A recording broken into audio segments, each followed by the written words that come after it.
ahora el video más solicitado de todos, que es la destrucción del tesoro más importante que se ha destruido jamás en la historia. Y cabe mencionar que la destrucción de este tesoro no vamos a hablar meramente de lo que se ha destruido per se, sino que simbólicamente representa un antes y un después en la historia por este suceso. Vamos a hablar de la destrucción de la Biblioteca de Alejandría. Poquito de contexto, se llama Alejandría, está en el norte de Egipto, pegado al Mediterráneo. ¿Y por qué se llama Alejandría? Por Alejandro Magno. ¿Y qué es lo que quería Alejandro Magno de esta ciudad? Era que fuera una capital de las ciencias y de las artes a nivel mundial. Así que funda esta ciudad y la manda a trazar de una forma muy helenística, griego, y quería crear la nueva Atenas de Occidente, es decir, un punto central que uniera a Occidente y a Oriente, no solo culturalmente, sino también militarmente. Así que Alejandro muere, no logra ver su sueño hecho realidad, entonces Ptolomeo, que era un militar, por decir su mano derecha, es el que se encarga de fundar la ciudad como la conocemos y por primera vez podemos ver que inicia el proyecto de la Biblioteca de Alejandría. ¿Y qué era la biblioteca en sí? En realidad no era una biblioteca al principio, se le llamaba museión, de ahí viene la palabra museo, que era un templo para las musas griegas que ya conocemos. Y este museión fungía más o menos como una universidad, donde todos los grandes sabios de la época se podían reunir, podían debatir, podían crear conocimiento, y por default es que ese conocimiento se fue guardando ahí mismo, en papiros, y se fundó lo que fue la Biblioteca de Alejandría. Entonces, entre la información que se reunía ahí, por medio de toda esta gente que albergaba esta información, más las compras que se hacían a otras bibliotecas, como la de Pérgamo, o decenas de papiros que se obtenían de las embarcaciones que siempre que llegaban a Alejandría, donaban estos papiros a la biblioteca para que se copiaran y después se les era regresado la copia, no el original. Entonces la biblioteca albergaba un montón de papiros originales de todas partes del mundo. Para que se den una idea, la diversidad cultural que estaba dentro de la Biblioteca de Alejandría tenía contenido griego, persa, egipcio, indio, romano, judío. Era una locura de formación de medicina, de geografía, de matemáticas, de filosofía, de ingeniería, de todo.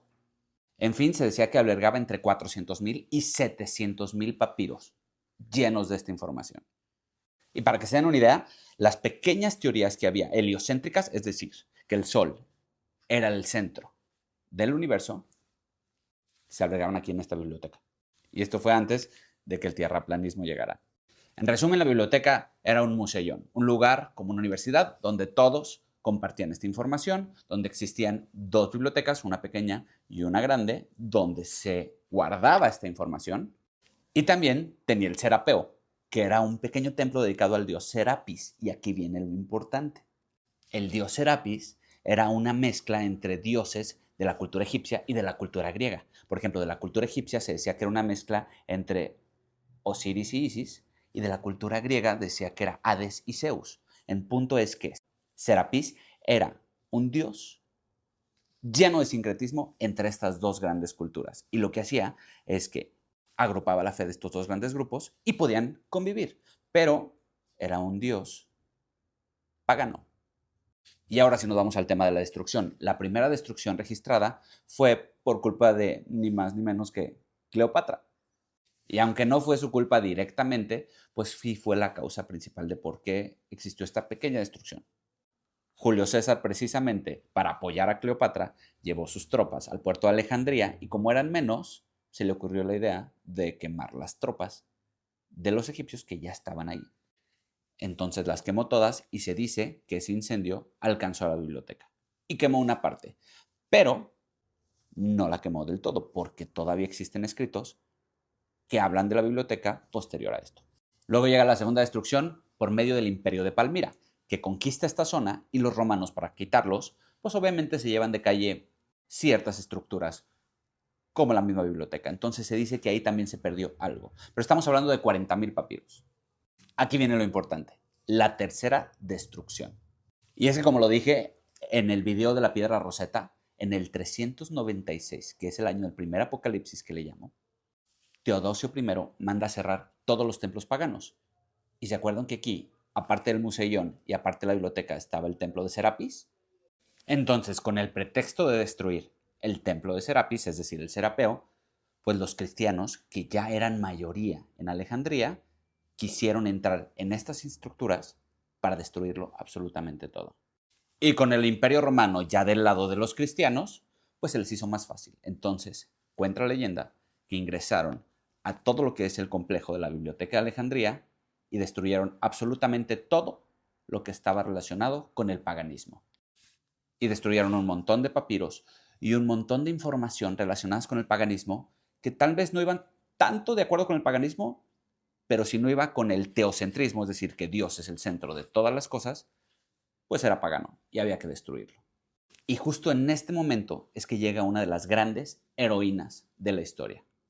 Estamos hablando de Hipatia o Hipatia.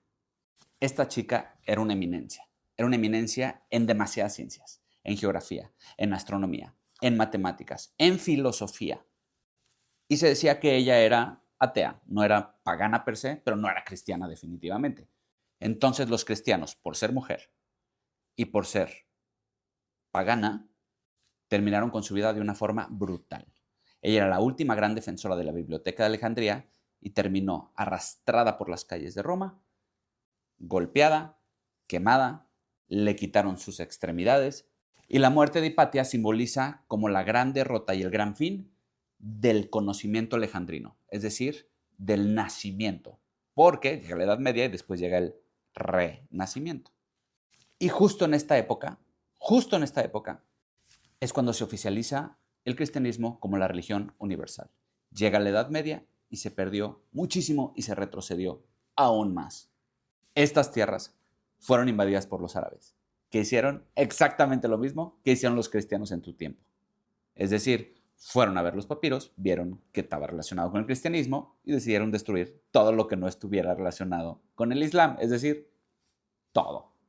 Y aquí fue donde se dio el golpe final a la Biblioteca de Alejandría y se perdió absolutamente todo. Y ahora sí, concluyamos. ¿Por qué es la pérdida del tesoro más grande de todos los tiempos? El progreso intelectual del mundo en aquella época, como en todas las épocas, lo guardaban las altas cunas, es decir, pues las élites de ese tiempo, ¿no? Y la élite más grande en su momento fue Alejandro Magno, que lo que hizo fue agarrar la información de todas las élites con sus descendientes y la trajeron a la Biblioteca de Alejandría. Obviamente estaba lleno de paganismo, pero más que paganismo eran un montón de teorías de todas las culturas que relacionadas entre sí nos daban muchísima información sobre la astronomía, sobre la ingeniería. Pero vuelvo al punto, eran una minoría con poder. Era un lugar donde se fomentaba la educación y la creación de nuevas ideas. Entonces, ¿qué fue lo que la destruyó? ¿Qué fue realmente lo que la destruyó? La destruyó la ignorancia de las minorías que no estaban educadas. Y si ahorita nos ponemos a pensar quiénes son las minorías no educadas, pues eran muy distintas a las de esa época. Pero definitivamente eran una mayoría. Y en ese momento, los cristianos eran una mayoría que no estaba educada. Entonces la primera destrucción vino por ese cristianismo no educado y la segunda destrucción vino por un islamismo tampoco educado. Se sabe muy bien todo lo que se retrocedió y se sabe precisamente por el Renacimiento, que volteó a ver a la antigüedad saltándose a la Edad Media para volver a recuperar este progreso y esta información. Y luego llegó la piedra Rosetta y nos dio todavía más información que había estado oculto en la cultura egipcia. Entonces, finalmente, la quema de la Biblioteca de Alejandría, lo único que nos dio fue a los grandes enemigos de la historia, que les puso nombre y apellido. ¿Y quiénes son ellos? Son los extremistas religiosos que creen que su fe está por encima de cualquier conocimiento. Así que cada que veamos que un nuevo régimen o un nuevo dictador da órdenes de quemar libros o alguna religión da órdenes de que no se lean ciertos libros, pues están atentando contra la historia misma.